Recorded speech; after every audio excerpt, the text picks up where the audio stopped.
आप देख रहे हैं सागर की लहरें, सत्यता का आधार। इंसाफ चाहते हैं और आज क्या कुछ करने वाले हैं? जैसे कि नितिका तोमर के साथ हुआ, हम चाहते हैं कि आने वाली किसी भी लड़की के साथ ऐसा ना हो। और मेरा पूरे हमारे प्रधानमंत्री जी से ये अनुरोध है कि हमारे देश में एक ऐसा बिल पास हो सके कि जो भी ये कोई रीति हमारे समाज में हो रही है, चाहे वो रेप केस हो, चाहे वो मर्डर केस हो लड़कियों के प्रति, या कुछ भी ऐसी कोई जो कुरीतियाँ हो रही हैं समाज में, उसके लिए एक ऐसा बिल पास हो कि जो भी कोई ये काम करे तो तुरंत उनको शूट एट फर्स्ट एड कर दिया जाए, उनको मार दिया जाए, उनको सज़ा ऐसी मिले, एक एग्जाम्पल सेट हो कि अगर ये बंदा इस लड़की का रेप करेगा या किसी को मारेगा तो उसके साथ इतना बुरा बर्ताव हो तो जो आने वाले जो लड़के हैं, ये जितने भी शरारती तत्व हैं हमारे समाज के, वो डर के रहे। जैसे कि आप देखेंगे कि फॉरेन कंट्री में भी एक रूल है कि अगर कोई किसी को इस तरीके से मारेगा तो उसका एक पनिशमेंट सेट हुई हुई है। तो मेरा यही अनुरोध है हमारे प्रधानमंत्री जी से कि वैसे तो जब से वो हमारे सरकार आई है, जैसे हमारे प्रधानमंत्री जी लड़कियों के लिए सुरक्षा कदम कर रहे हैं, उसके लिए वो सराहनीय है, मगर फिर भी हम चाहते हैं कुछ इस तरीके से और सुरक्षा के लिए और ऐसे नियम पालन होने चाहिए जिसकी वजह से कोई भी गलती करे तो उसके लिए एक डर पैदा हो जाए कि अगर आप ये काम करोगे तो उसके आपको ये पनिशमेंट मिलेगी। ऐसा करने से जो हमारे समाज में जितने भी ये बुरे कर्म हो रहे हैं वो कम हो जाएंगे। और मैं दोबारा चाहती हूँ कि जो नितिका तोमर है उसके साथ जो हुआ है, जो धर्म परिवर्तन करने के लिए उसको फोर्सफुली एक्ट करा था, उस चीज़ के लिए उसको रोकना चाहिए। आप क्या मानते हैं कि इस पे ठंडे बस्ते में क्यों है ये केस, कहीं ना कहीं इस पे कार्रवाई क्यों नहीं होती अभी तक?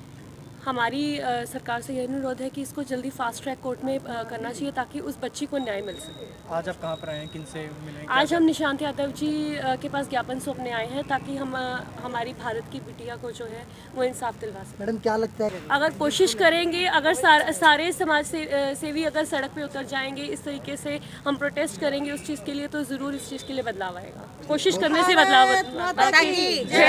भारत माता की जैसे कहीं किस तरह से जो समाज सेविका महिलाएं हैं वो कहीं ना कहीं डीसी महोदय को ज्ञापन देने के लिए पहुंचे हैं, जो निकिता तोमर के साथ एक सरेआम गोली मारकर उसका हत्या कर दी जाती है, उसको लेकर कहीं ना कहीं आज इंसाफ की मांग करते हुए डीसी सर के पास पहुंचे। पल पल की अपडेट देता रहेगा आपको विंटेज न्यूज़। आप सबको पता है कि निकिता तोमर बल्लभगढ़ की जो हम बेटी, हमारे देश की बेटी की जो जघन्य नृशंस हत्या हुई है, उसके विरोध में हम सभी बहनें इकट्ठी हुई हैं। आज हमारी बेटियां समाज में सुरक्षित नहीं हैं। देख के हमारे रोंगटे खड़े हो जाते हैं कि किस तरीके से इस तरह के केस, चाहे वो लव जिहाद है या धर्म परिवर्तन है, उसके ऊपर इतना दबाव दिया गया कि उस बेटी ने अपना बलिदान दे दिया। उनको देख के आज हमें लगता है कि समाज में हमारी बेटियों की सुरक्षा के प्रति कड़े नियम होने चाहिए। परिवार के अंदर सभी डरे हुए हैं आज कि अगर इस तरीके से हत्याएं होती रही तो हमारी बेटियां, हमारा समाज, हमारी महिलाएं कहाँ सुरक्षित है। भारत एक लोकतंत्र देश है, लेकिन लोकतंत्र देश की आड़ में अगर इस तरह से हमारे ऊपर अत्याचार होंगे वो कदापि भी सहन नहीं होंगे। आज हम उपायुक्त महोदय निशांत यादव जी को ज्ञापन दे रहे हैं कि सरकार की तरफ से, सरकार तो अपना कार्य कर रही है, लेकिन हमें भी जागरूक होना है हर व्यक्ति को कि हमारे समाज में क्या चल रहा है। वो जागरूकता हर व्यक्ति, हर परिवार में होनी चाहिए। समाज सुदृढ़ बने, हमारा राष्ट्र सुदृढ़ बने, उस हेतु हमने ज्ञापन निशांत यादव जी को आज हम सभी बहनें इकट्ठे होकर उनको सौंप रहे हैं। क्या मांग के ताकि इन जो केसेस हैं, इनकी जो सुनाई जो है वो फास्ट ट्रैक पे कोर्ट में होनी चाहिए और तुरंत सीबीआई द्वारा जांच होनी चाहिए, तुरंत इनके निर्णय होने चाहिए, ताकि अगर इस तरीके से आपराधिक घटनाएं बढ़ती जाएंगी समाज के अंदर तो बहुत मुश्किल हो जाएगा बेटियों का, महिलाओं का। और महिला तो राष्ट्र की आधार शक्ति है। जी, आपका नाम क्या है? सीमा। यहाँ पर तोमर के साथ जो भी हुआ उस सब का हमको बहुत दुख है और हम उनके लिए यहाँ पर न्याय मांगने आए हैं।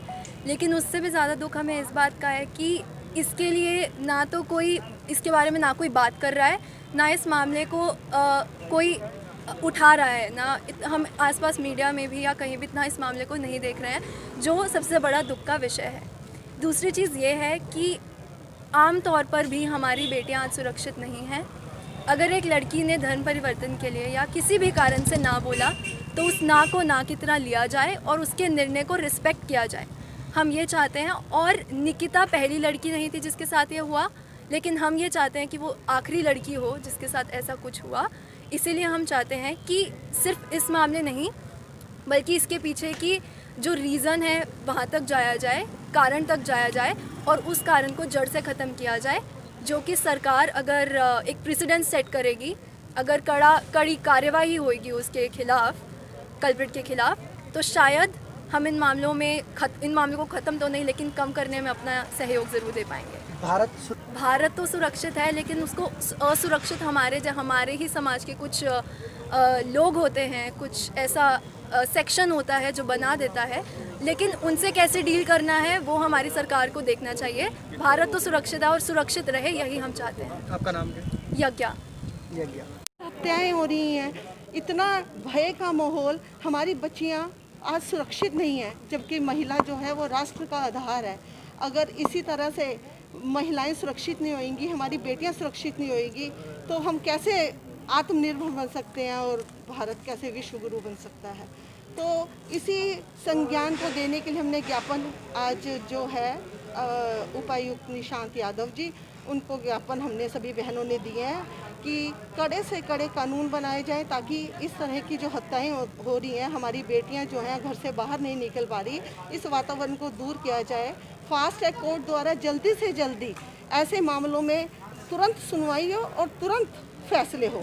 सीबीआई द्वारा ऐसे केसेस की जांच होनी चाहिए, ताकि ये जो आपराधिक मामले हैं ये जल्द से जल्द जो है समाप्त हो और समाज के अंदर आपसी सद्भावना और एकता से सभी आगे बढ़े।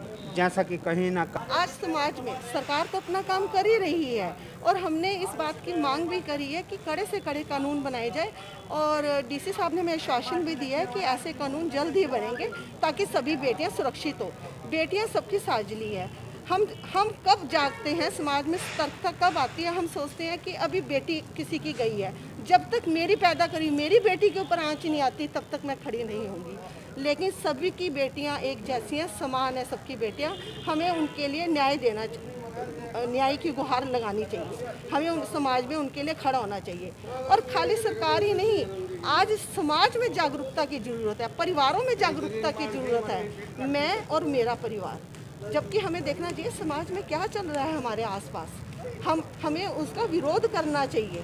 सिर्फ मैं और मेरे परिवार का ना सोचकर समाज और राष्ट्रीय सोच के साथ अगर हम आगे बढ़े तो ऐसे जघन्य अपराध कभी भी नहीं होंगे। तो कहीं ना कहीं तस्वीरें हैं करनाल के सेक्टर बल्लभ सचिवालय की। बात की जाए, जो जीजा माता संस्था है वो आज पहुंची है डीसी सर को ज्ञापन देने के लिए, जो निकिता के ऊपर कहीं ना कहीं बल्लभगढ़ की रहने वाली के ऊपर एक कहीं ना हत्याकांड एक मामला है, उसको लेकर कहीं ना कहीं आज पहुंचे हैं। तस्वीरें हैं करनाल सेक्टर बल्लभ सचिवालय की। हम वहीं पर कुछ जो महिलाएं हैं उनसे बात करने की कोशिश करेंगे, वो क्या कहना चाहते हैं, किस तरह का जो ज्ञापन देने के लिए पहुंची है, क्या कहना चाहती हैं। ताकि फ्यूचर में ये चीज़ें रिपीट जरूर पहुंचाएंगे जी, ठीक है। आपकी पूरी बात में ऐसी इन गुड़िया में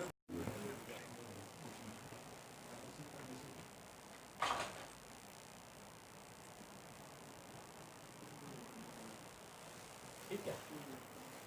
मामूली से केस लगते हैं कि कोई बात नहीं, मामूली बात है, लेकिन बाद में ये ही हत्याकांड और ये बेटियों की खरीद फरोख्त, आतंकवाद में धकेलना, तो यानी आज हमारी बेटियां सुरक्षित हैं। इस तरह के समाज में भ्रष्टाचार होते रहे, बल्कि सरकार की भी संज्ञान में है। आपने जैसे सीएम साहब का वक्तव्य सुना होगा, तो उन्होंने ये कहा भी है कि इस तरह के इंसिडेंसेस को कवर करने के लिए जल्दी ही हरियाणा सरकार एक नया एक्ट भी लेके आएगी, और सख्त से सख्त इसमें सजा देने का उन्होंने कहा ही है। फिर भी आपकी जो बात है वो जरूर सीएम साहब तक आगे पहुँचा भी देंगे।